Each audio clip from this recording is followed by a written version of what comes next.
Today is February 2nd, 2014. It's February 2nd. It is Super Bowl Sunday. I'm heading to Walmart. I gotta get Spikey some food. It's 11 degrees outside.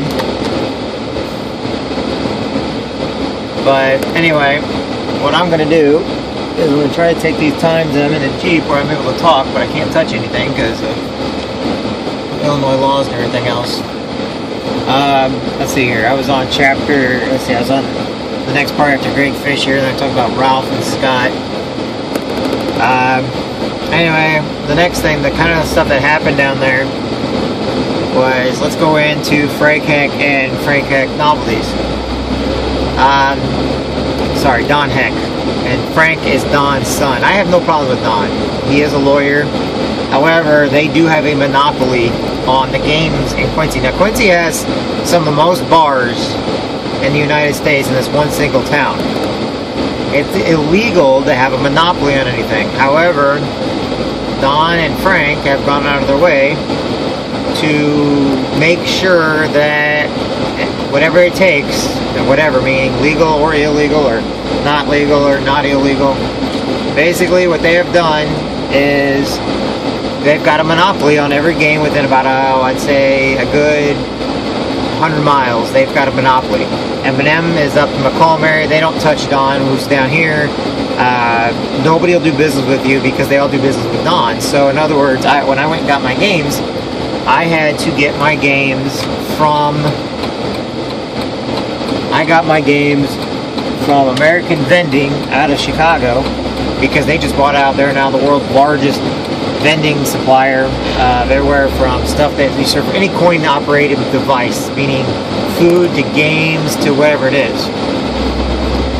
Anyway, because of the way I did things, my very first bar I had, the very first Main Street tap, I had Heck Novels in there. And because I didn't know the gaming system or anything else, they said that because they were sitting there making this big deal about how big of a deal the games are, and they're salesmen. And they basically let me know that they were the only people that I could get games from, and there was no way that I'd be able to get games on my own. Anyway, this upset me. The reason why it upset me is because they have monopoly on everything. And if you want to do business, you got to do business with them, or you have to face them playing games. Well, that's where I come in, and I don't agree with that. You know, this is the home of the free. You know, I'm a Marine, but the very first bar I had, I did do business with them, and Don came in all the time. See, I didn't have to deal with Don. So anybody that says that Don was doing this and Don's done this to everybody, you know, I've heard a lot of stories and a lot of stuff to that way of thinking. However, Don never did anything to me. Don was always nice to me, and still to this day he's still nice to me. I have no problems with Don. However, Frank Heck, Don's son, who runs Heck Novelties, he's a bully. And he also is one of these people that feels that he grew up with not a silver spoon, but a gold spoon in his mouth, to where he's been handed everything by his dad. And yeah, sure, he goes around and collects money and counts money. But as far as like being able to fix games and do different things, he can't do because his dad runs it all. And as Don gets older, he's already had a couple strokes. You know, Frank has this king complex that where he thinks he's better than everybody because his dad basically was all about his family. Don Heck's story is different from most people's though, because Don didn't start out in the novelty business. His family did, but he didn't. He started as a lawyer. It was till either his mom or brothers were trying to screw him over that he went through, and he's good at what he does, and he basically took it over, but he's always been a lawyer. As far as Frank tried to bully me into doing different things. Frank tried to have people come into the bar and start fights. He tried to have people come in and threaten me. And I'm just like, they had this Chicago attitude to them to where, you know, I felt like it was mafia. And anyway, I was dating a person for 5 years. Well, maybe not quite 3. I'll say 3. I was dating a girl named Mackenzie Jacobs. And she had cancer and stuff. But it was treatable. But anyway, at no time was anybody allowed to know I was dating her, because if they found out that I was dating Mackenzie, she would have been fired. She got let go from O'Griff's. With the new owners went over there, they let go of all their staff. But Mackenzie's a paralegal, and she only works in the bars for fun. Well, anyway, Mackenzie was flat out told by Frank and everybody else that she'd be done in Quincy, and she was threatened really good if she did not call it off with me or help them get me on board with them, meaning they wanted to put all my games in. The reason why my games are such a big deal was because, unlike most bars who do like 1 or 2 games, I ended up doing 35 games of my own, but I could have put in a lot more. Well, when everybody's out of there and I got all these leagues and everything else, that means my games were making money every single day from the time I opened to the time I closed. Well, the problem is, Frank would only offer me a 60-40 deal, meaning he gets 60%, I get 40%, plus I have to pay for everything, which I didn't think was fair. And I said no, and I kept saying, offer me a better deal. If he would have done 50-50 or something like that, yeah, I probably would have won with it. That's not a joke, I would have, because like I said, it cost me hundreds of thousands of dollars to put brand new machines in my facility, and I did not, like I said, we were still in the middle of construction. It wasn't written into the business plan just yet. We wrote up half of that in the business plan for an X amount of pool tables and stuff. But anyway, I ended up telling Frank, no deal. And then he literally sent people in, it's not a joke, to try to intimidate me.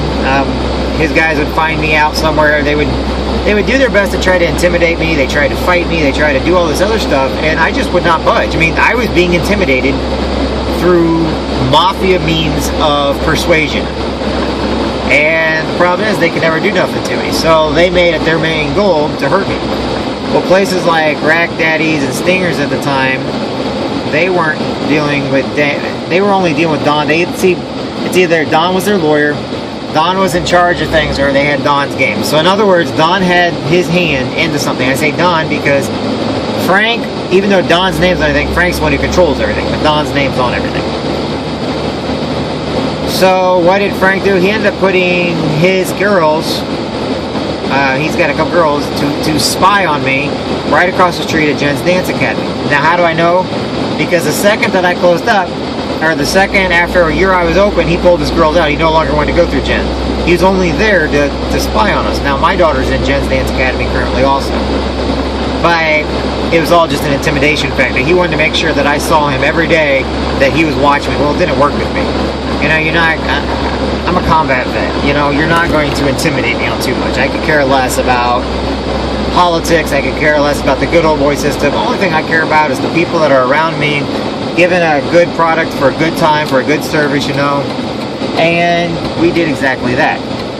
So, like I said, Mackenzie broke it off with me because on my grand opening, because I didn't sign with Frank and Don. She was forced to call it off with me, and then never set foot in the establishment again. And that hurt me a lot, because her and I were really close. And from the time I got home from the Marine Corps till up to that point, it was always her and I.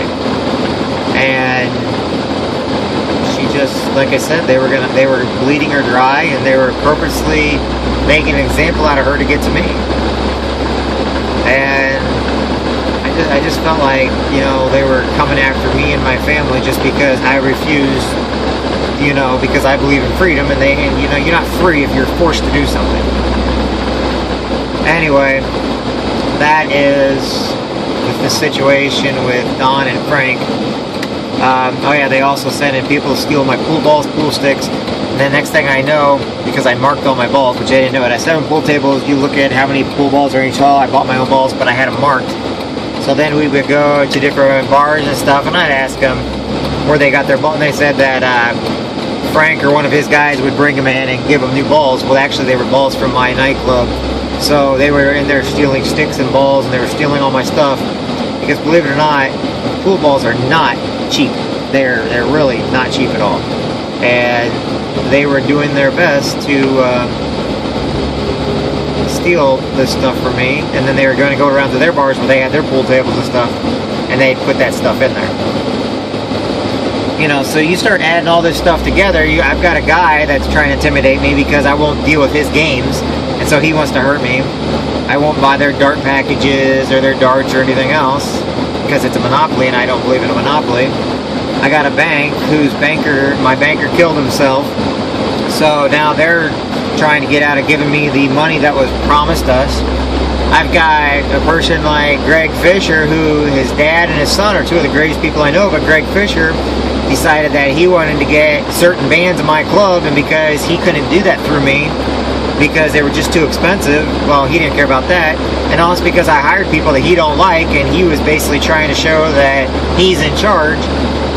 You know, you start adding these things together, and those are not even all that was going on. Those are just a few. You can see why there was problems happening. You can see why it's hard to pick yourself back up when everybody around you is kicking you because you're not catering to their needs. Quincy is referred to as Little Chicago. Every one of our politicians in Chicago deals with, you know, people up in Chicago. Anyway, the Chicago and Quincy connect in so many ways. Heck, we had Al Capone owned businesses here in Quincy. But now add another factor onto there. The next factor was city government. Okay, my name is Jeffrey William Jansen. There's another guy by the name of Jeffrey Jansen, but it's no relation to me. He's big in the Democratic Party, big with politics. The guy got hired under, I think it was Vern Hagstrom's administration. If you look up Vern Hagstrom, that was a corrupt administration anyway. And so was the police chief at that time and everything else. Anyway, the Jeff Jansen, he was a deputy mayor. His whole family's into politics and everything else. He is south side of Quincy. My family comes from the north bottoms farming, so none of them were ever in there. Now, I'm going to stop this. I'm going to go on and put part 2 of why politics had an influence into the nightclub and why it was making things different.